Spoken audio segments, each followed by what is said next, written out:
Baik, semangat pagi untuk anak-anak kami sekalian, secara khusus siswa kelas 12 MIA SMA Negeri 1 Kuala Ledong tahun pelajaran 2020-2021. Melalui video hari ini, kita coba membahas bersama soal-soal PTS online biologi yang sudah kita laksanakan kemarin. Oke, langsung saja mari kita bahas soalnya mulai dari soal yang pertama. Peristiwa perubahan biologis yang terjadi pada makhluk hidup di bawah ini menunjukkan proses pertumbuhan, kecuali, oke? Ingat, menunjukkan proses pertumbuhan, namun ada kata kecuali, oke? Apakah pertambahan sel adalah proses pertumbuhan? Ya. Pertambahan volume sel? Ya, volumenya jelas bertambah. Pertambahan jumlah massa sel? Ya, jumlahnya. Kemudian bersifat reversible atau dapat balik. Nah, ini yang tidak. Berarti ini jawabannya karena ada kecuali. Pertumbuhan itu tidak dapat balik, maka dia disebut irreversible. Sementara di sini dikatakan reversible atau dapat balik. Berarti jawabannya adalah ini. Sementara ini, pertambahan jumlah persediaan zat antar sel. Ya, jelas itu bertambah juga kalau mengalami pertumbuhan. Berarti jawabannya yang kecuali adalah bersifat reversible. Karena yang sebenarnya dia bersifat irreversible. Oke, soal nomor 2. Berikut beberapa fungsi hormon tumbuhan. Kita baca. 1. Merangsang perpanjangan sel batang. 2. Mendorong pertumbuhan akar.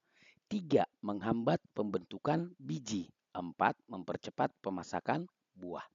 Nah, yang ditanya oleh soal adalah fungsi auksin. Nah, dari nomor 1 sampai nomor 4, yang fungsi auksin ditunjukkan oleh nomor, ya, jawabannya ini adalah nomor 1 dan 2. Ini fungsi khusus auksin, perpanjangan sel batang dan mendorong pertumbuhan akar. Oke, kita lanjut soal nomor 3.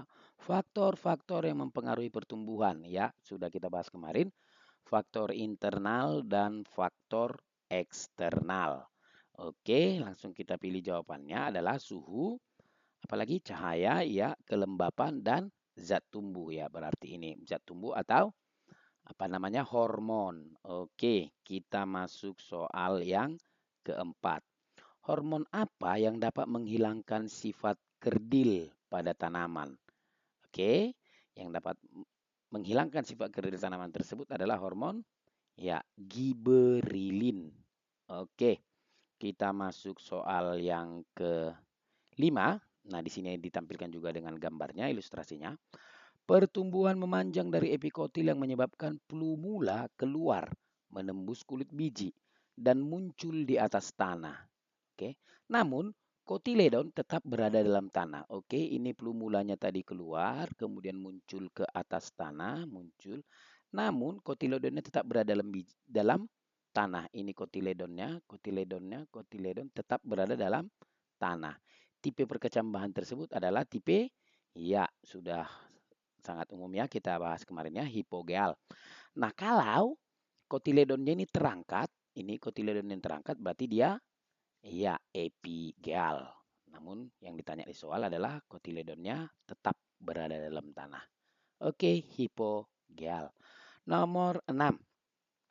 Untuk memasakkan buah, pedagang menambahkan, nah disinilah para pedagang buah sering menggunakan sifat kerja dari gas etilen.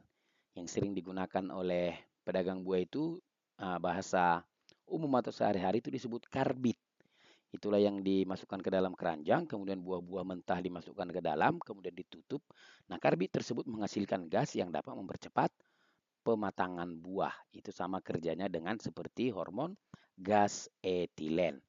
Oke, kita lanjut soal nomor 7. Manakah yang merupakan sifat dari enzim? Ini digambarkan gambar mekanisme atau cara kerja enzim. Namun yang disoal sifat dari enzim. Yang pertama kita bahas sifatnya tidak mampu mengubah kecepatan reaksi. Oh, justru enzim adalah katalisator. Kemudian tidak terpengaruh oleh suhu lingkungan, sangat dipengaruhi oleh suhu. Enzim itu sangat rentan terhadap perubahan suhu. Kemudian Tidak berpengaruh oleh perubahan keasaman dan kebasaan. Ya, dia sangat dipengaruhi oleh pH, derajat asam dan basa. Jadi yang mana sifat enzim tidak berubah oleh suatu reaksi kimia yang dipengaruhinya. Ya, saya kira ini jawabannya. Kita lihat dulu nih. Tidak terpengaruh dengan keadaan inhibitor dan aktivator. Ya, ini sangat dipengaruhi. Inhibitor dan aktivator itu mempengaruhi kerja enzim, semacam pengganggu kerja enzim. Jadi yang benar sifat dari enzim adalah tidak berubah oleh suatu reaksi kimia yang dipengaruhinya. Sekalipun enzim terlibat dalam sebuah reaksi, namun enzim tersebut tidak mengalami perubahan. Oke, nomor 8. Jenis respirasi yang dilakukan oleh Saccharomyces sp atau kamir. Dalam bahasa sehari-hari kita sebut kamir ini adalah ragi. Oke. Jenis respirasi yang bagaimana yang dilakukan oleh Saccharomyces atau kamir atau ragi tadi itu adalah fermentasi alkohol. Ingat, kalau contohnya misalnya kita menggunakan ragi untuk membuat tapai. Nah, kalau ada nanti airnya atau ya sering kita sebut kuah tape, itu kan mengandung alkohol. Oke, kita masuk nomor ke-9. Reaksi terang itu terjadi saat berlangsung, sebenarnya sangat gampang ya, namanya reaksi terang. Tentunya membutuhkan cahaya. Namun apa yang dihasilkan adalah oksigen. Jadi pada siang hari, pagi hari sampai siang atau menjelang sore, terjadi reaksi terang itu karena membutuhkan cahaya dan juga menghasilkan oksigen. Makanya kalau kita berada di bawah pohon, kita merasa sejuk, bernafas juga enak karena pohon tersebut menghasilkan oksigen. Oke, nomor 10. Perbedaan dasar antara fotosintesis dengan kemosintesis. Ini sama-sama proses atau sama-sama sintesis. Apa perbedaan mendasar antara fotosintesis dengan kemosintesis tersebut adalah pada energi. Energi yang digunakan, bukan energi yang dihasilkan. Kalau fotosintesis, energi yang digunakan adalah foto atau cahaya. Sementara kalau kemosintesis, energi yang digunakan adalah dari zat zat kimia. Oke, kimia. Oke, pada energi yang digunakan. Oke, nomor 11, persamaan reaksi fotosintesis. Jadi fotosintesis yang terjadi pada tumbuhan itu dapat kita lihat reaksinya bagaimana. Itu adalah 6CO2 atau karbon dioksida yang diserap oleh tumbuhan dari lingkungan. Jadi dia butuh karbon dioksida, kemudian ditambah dengan H2O. Iya, ini dia. 6CO2 tambah 6H2O. CO2 atau karbon dioksida didapat dari lingkungan atau dari udara bebas. Kemudian 6H2O ini adalah air yang diperoleh oleh tumbuhan dari dalam tanah melalui penyerapan akar. Nah, reaksi 6CO2 tambah 6H2O ini ingat dengan bantuan cahaya matahari. Kemudian juga dengan adanya klorofil. Menghasilkan C6H12O6 ini adalah glukosa yang menjadi sumber energi atau sumber bahan panganan bagi tumbuhan tersebut. Juga reaksi tersebut menghasilkan 6O2 atau oksigen. Ini tadilah yang kita katakan bahwa tumbuhan itu ketika berfotosintesis mengeluarkan oksigen. Oke, kita masuk soal ke-12. Hasil proses pencernaan makanan dan hasil proses pernafasan kita akan bereaksi sehingga kita mempunyai energi. Proses ini terjadi dengan persamaan reaksi. Nah, demikian juga dengan dalam tubuh kita. Ini disebut, bisa kita katakan sebagai katabolisme karbohidrat. Perhatikan, hasil proses pencernaan makanan kita itu berupa C6H12O6 atau glukosa. Oke, C6H12O6. Itu adalah kumpulan dari seluruh zat atau sari-sari makanan yang dicerna oleh tubuh kita. Nah, diserap sari-sari makanannya itu berupa glukosa, yaitu C6H12O6. Kemudian, tadi dikatakan hasil proses pernapasan. Kita pernapasannya membutuhkan oksigen. Oke, ini dia. C6H12O6 kemudian bereaksi dengan oksigen yang kita hirup oleh sistem pernapasan. Ini akan menghasilkan 6CO2 maka ini kita buang. Karbon dioksida kita buang lewat pernapasan. Juga 6H2O, ini juga uap air yang kita buang lewat pernapasan. Perhatikan ketika kita bernapas bisa taruh kaca di depan mulut, kemudian kita bernapas, nanti di sana ada uap-uap air. Itulah 6H2O, H2O atau uap air. Kemudian yang tertinggal adalah 36 ATP, adenosin trifosfat. Inilah yang menjadi sumber energi bagi tubuh kita. Oke, kita ulangi. Hasil dari proses pencernaan makanan itu adalah C6H12O6. Ini berupa glukosa yang kita dapatkan lewat kumpulan sari-sari makanan yang didapat lewat proses pencernaan makanan. Itu akan bereaksi dengan 6O2 yang kita dapat lewat proses pernafasan. Jadi reaksi dari glukosa dengan oksigen tersebut menghasilkan karbon dioksida, kita buang lewat pernapasan. Uap air juga kita buang lewat pernapasan dan yang kita dapatkan adalah 36 sebanyak 36 ATP, adenosin trifosfat. Inilah yang menjadi sumber energi bagi tubuh kita. Oke, kita masuk soal nomor 13. Berikut basa nitrogen yang menyusun DNA. Soal yang gampang ini ya. Kemarin sudah banyak kita bahas. Adenosin, sitosin, guanin, dan timin. Basa nitrogen dari golongan pirimidin. Ingat, basa nitrogen dari DNA itu ada dua golongan, purin dan pirimidin. Nah, purin itu adalah adenin dan guanin. Nah, yang ditanya oleh soal adalah golongan pirimidin. Berarti jawabannya adalah sitosin dan timin. Sitosin dan timin. Sitosin 2, timin 4. Oke. Saya ulangi ya. Kalau golongan purin itu adalah adenin dan guanin. Nah, yang ditanya soal adalah pirimidin. Maka jawabannya adalah sitosin dan timin. Oke, 2 dan 4. Kita masuk soal nomor 14. Jumlah kromosom setiap spesies makhluk hidup dari generasi ke generasi senantiasa tetap. Artinya contohnya manusia. Kromosom ayah jumlahnya 46, kromosom ibu jumlahnya 46, kemudian punya anak, anaknya itu juga kromosomnya 46. Anaknya itu pun nanti punya anak lagi, itu kromosomnya juga 46. Itu yang dimaksud di sini dari generasi ke generasi senantiasa tetap. Yang ditanya di soal adalah jumlah kromosom janin laki-laki. Nah, jumlahnya sebenarnya sama, tapi kenapa di soal tanyakan laki-laki? Karena ada perbedaan laki-laki dengan perempuan dalam hal gonosom atau kromosom sel kelaminnya. Laki-laki itu disimbolkan dengan XY. Jadi karena jumlah kromosom pada manusia itu ada 46, maka itu terdiri dari, kalau pada laki-laki terdiri dari 44 autosom. Jadi 44 autosomnya tambah 2 ini, X dan Y, kan ada 2. 1 X, 1 Y berarti ada 2. 44 tambah 2 berarti jumlahnya 46. Dari 46 jumlah kromosom manusia itu, yang 46 itu terdiri dari 44A, maka disebut 44 buah autosom. Oke, ditambah 1X, 1Y. X dan Y adalah gonosom atau kromosom sel kelamin pada laki-laki. Kalau pada perempuan dia XX. Anak kami untuk mengenai kromosom ini biar lebih jelas, Bapak sudah buat video khusus yang menjelaskan mengenai kromosom manusia dan sudah Bapak share kepada kalian, silakan disaksikan ya. Oke, kita masuk soal yang ke-15. Kromosom dapat dibedakan menjadi autosom dan gonosom. Nah, ini dia. Autosom adalah kromosom pada sel tubuh. Gonosom adalah kromosom pada sel kelamin.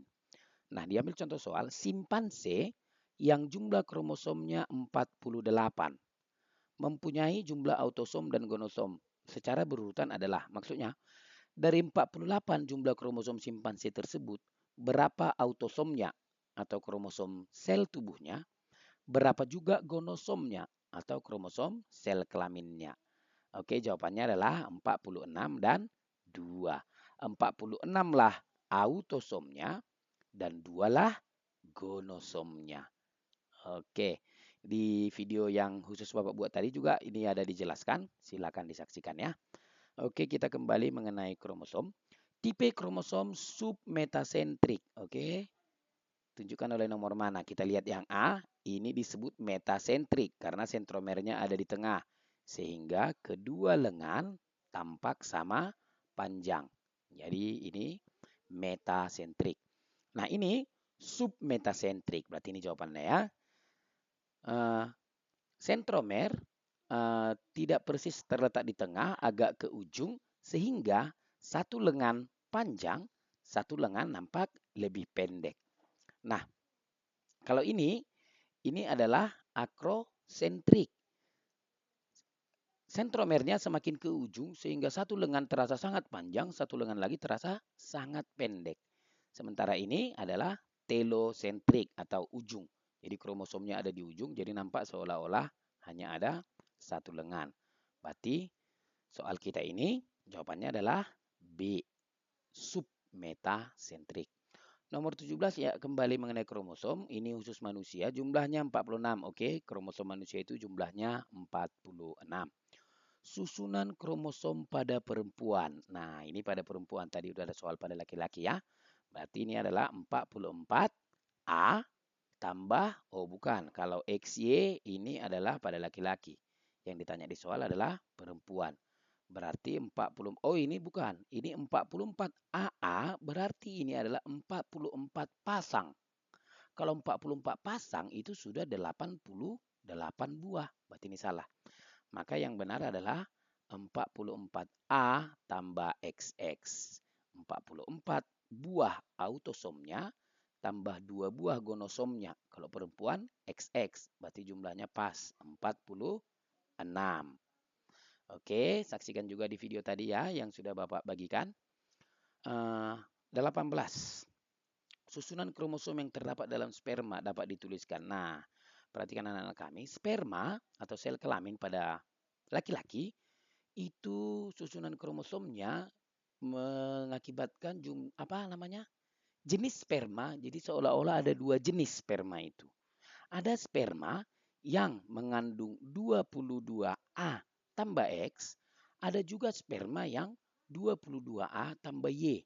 Jadi dua jenis sperma.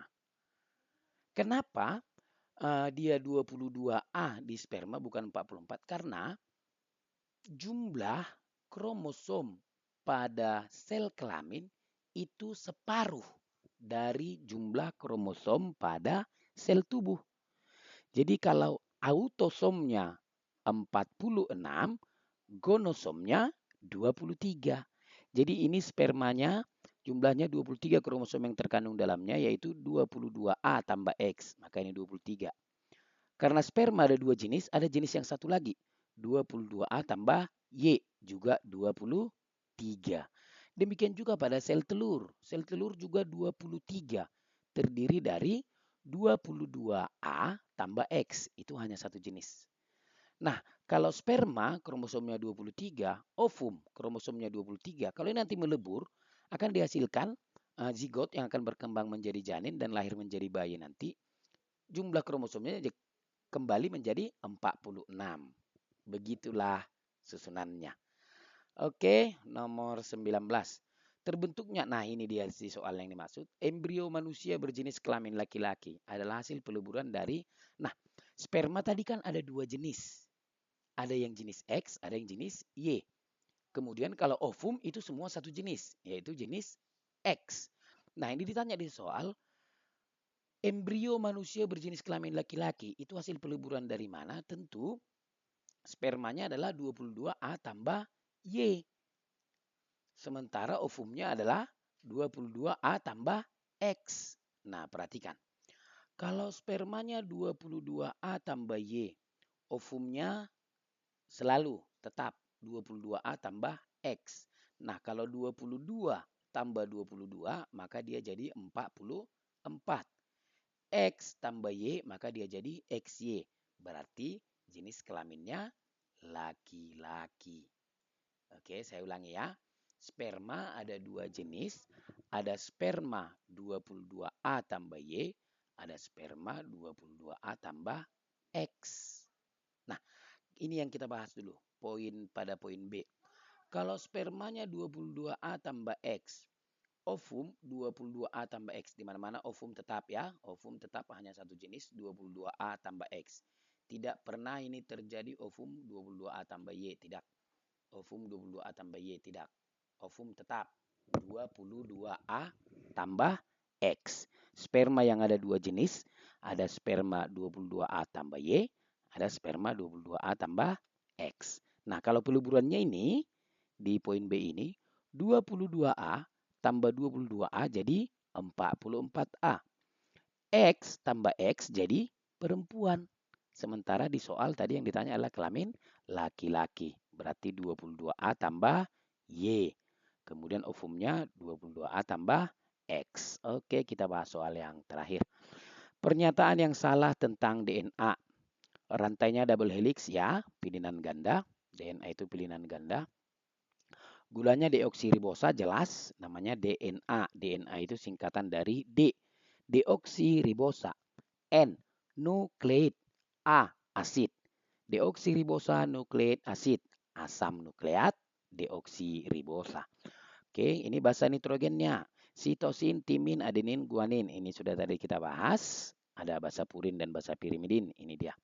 Kemudian letaknya di ribosom, sitoplasma, nukleus, dan plastida. Ini yang salah. Karena DNA itu letaknya di nukleus. Kemudian juga di mitokondria. Kemudian juga terdapat di kloroplas. Berarti ini yang salah. Kenapa salah? Karena dikatakan ribosom, sitoplasma, dan plastida. Padahal nukleus, kloroplas, dan mitokondria. Kemudian ini fungsinya sebagai pengendali faktor keturunan. Ya, ini benar. Sementara soal tanya adalah pernyataan yang salah. Berarti ini jawabannya. Oke, kita ke berikutnya. Anak-anak kami, kemarin juga sekaligus di sini ada penilaian sikap atau refleksi diri. Secara jujur, kamu yang isi sendiri, lihat situasimu. Ini dia maksudnya di petunjuk soal ini. Sesuaikan dengan kondisi nyata dan kemampuan Anda. Kita masuk. Selama pembelajaran daring saya bisa mengikuti PBM dengan baik. Kalau kamu baik mengikutinya bisa pilih nilai 9 atau bahkan kalau sangat baik pilih saja nomor 10. Kalau kamu tidak bisa mengikuti PBM dengan baik bisa pilih nomor 1 atau nomor 2. Oke, kita katakan PBM-nya kita ikuti dengan baik dengan nilai 9. Saya mengerjakan PTS online ini dengan jujur. Apakah kamu jujur? Tidak pakai googling-googling, browsing internet, tidak lihat catatan atau tidak bekerja sama dengan teman? Kalau itu kamu lakukan secara jujur, pilih saja nomor 10. Kalau memang betul-betul jujur. Tapi kalau tidak jujur, ya akui sajalah nomor 1 atau 2. Oke, di sini kita katakan kamu sangat jujur. Kemudian untuk memperdalam materi pelajaran, selain belajar bersama guru, biasanya saya membaca buku referensi tambahan atau browsing internet. Apakah itu kamu lakukan? Katakan itu kamu lakukan, pilih 9. Selain belajar online, saya juga membantu orang tua di rumah. Kalau kamu rajin bantu orang tua, pilih 9. Oke, saya berupaya menerapkan protokol kesehatan pencegahan penyebaran COVID-19. Kalau kamu pakai masker saja sudah malas, pilih saja nomor 1. Tapi kalau kamu aktif berupaya untuk mencegah penyebaran COVID, pilih nomor 9. Atau bahkan bisa nomor 10.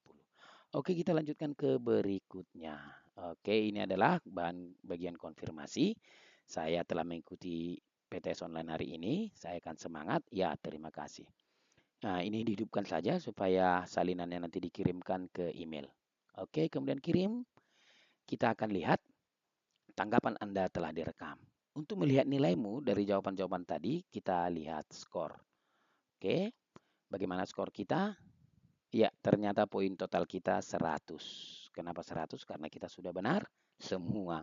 Oke, baik demikian anak didik kami. Semoga pembahasan kita hari ini dapat menambah pemahaman dan meningkatkan semangat belajarmu. Oke, kami ingatkan, tetap semangat, jaga kesehatan, dan tetap waspada penyebaran COVID-19. Semangat pagi!